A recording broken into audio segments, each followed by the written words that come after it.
Hindi medium के कक्षा 10वीं के सभी छात्रों का आपके अपनी YouTube channel power of education 100 में बहुत बहुत स्वागत है। मैं हूं जयकांत प्यासी सर और आज मैं आप लोगों के लिए लेके आया हूं उदाहरण फर्स्ट, जो बहुत ही इम्पोर्टेंट है और बहुत ही बेसिक जानकारी वाला यह प्रश्न है। तो हम ये देखते हैं कि हम किस तरीके से इस प्रश्न को सॉल्व करेंगे। यदि आपने इससे पहले के लेक्चर आपने नहीं देखे हैं तो उसको जरूर देखिएगा। तो हम देखते हैं क्या प्रश्न कहता है।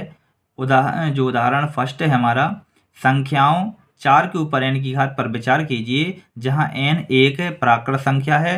जांच कीजिए कि क्या n का कोई ऐसा मान है जिसके लिए 4 के ऊपर n की घात अंक 0 पर समाप्त होता है। तो इसे करने से पहले हमें कुछ जानकारी प्राप्त होनी चाहिए और हमें पता होना चाहिए। यदि हमें पता नहीं है तो हम ठीक तरीके से इस प्रश्न को नहीं कर सकते हैं। ठीक है, चलिए तो हम देखते सॉल्व करते हैं इसके लिए। तो देखिए इन्होंने कहा है 4 के ऊपर n की घात। ठीक है, समझने की कोशिश कीजिएगा।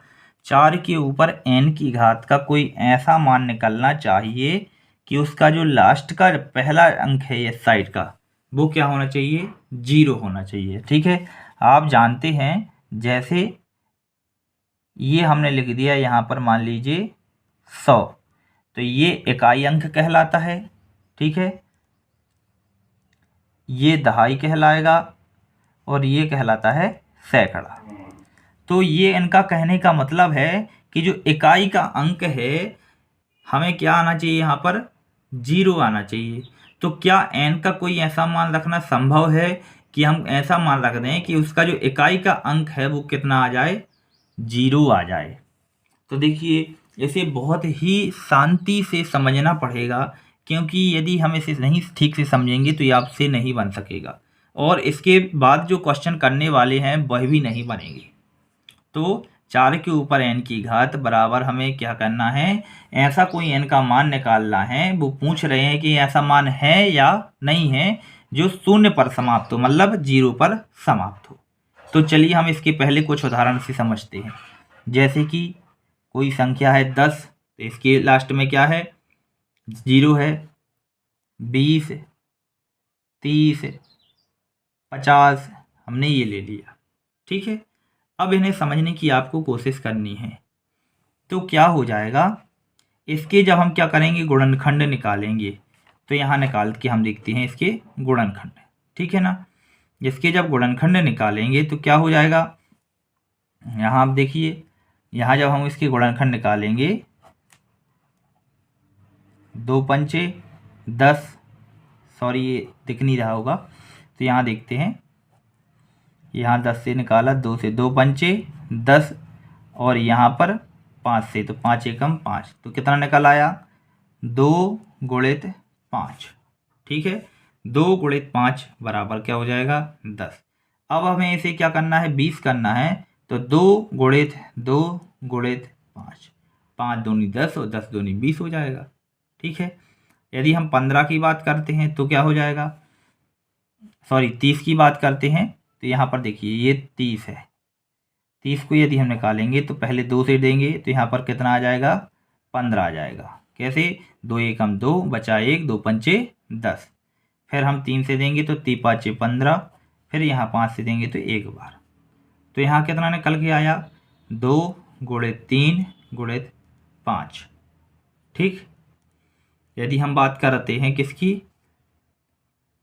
50 की, तो क्या हो जाएगा, 2 से देंगे तो ये हो जाएगा 25 गुणित 5 गुणित 5। तो ये आप देख रहे हैं। तो इसमें आपने एक बात नोटिस की क्या, इसमें एक महत्वपूर्ण बात है कि जब हमें इस जो 0 वाली संख्याएं हैं इसमें कहीं ना कहीं हमें एक अभाज्य गुणनखंड 5 प्राप्त हो रहा है। ये आप देख रहे हैं, हमें क्या प्राप्त हो रहा है, 5 प्राप्त हो रहा है। ठीक है, तो इसका मतलब यहाँ इसके गुणनखंड जो है उसमें कितना आना चाहिए, यदि हमें 0 बनाना है यहाँ पर इकाई अंक, तो उसके गुणनखंड में 5 आना ही चाहिए। चलिए तो हम देखते हैं, अब हम सॉल्व करते हैं। उम्मीद है आपको समझ में आ गया होगा। तो यहाँ लिखेंगे हम दी गई संख्या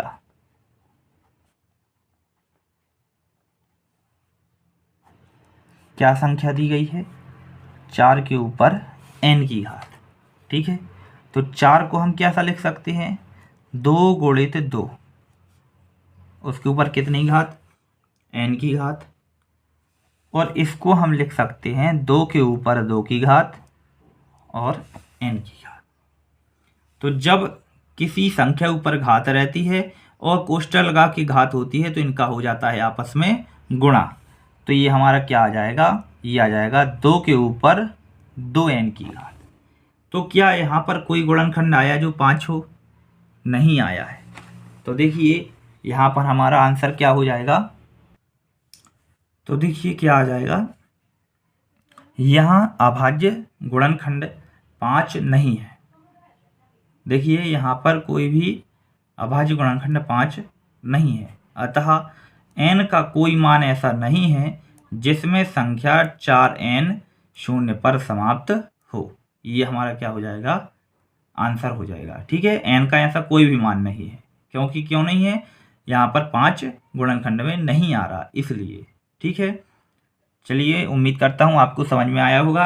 अब मिलते हैं नई वीडियो में, बहुत बहुत धन्यवाद।